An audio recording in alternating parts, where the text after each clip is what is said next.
Nothing can be more frustrating when you sit down to watch one of your favorite programs on the DirecTV streaming app and you run into issues streaming it. Well, in today's tech video, I'm going to show you how to fix the DirecTV streaming app if it isn't working on Fire Stick.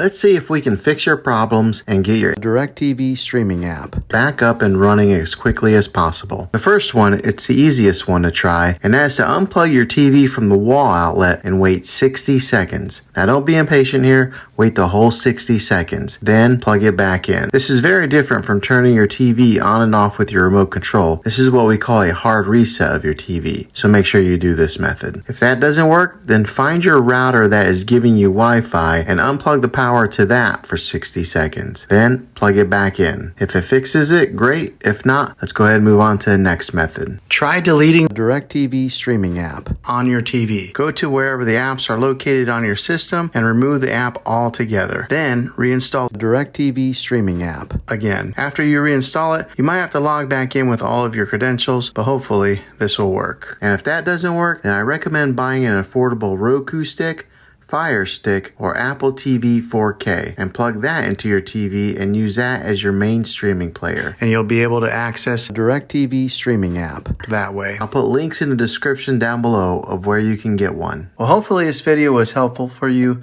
If it was, go ahead and click a thumbs up on it. Go ahead and subscribe to my channel. I make tech videos all the time, and I would love to have you back in the next one. Take care.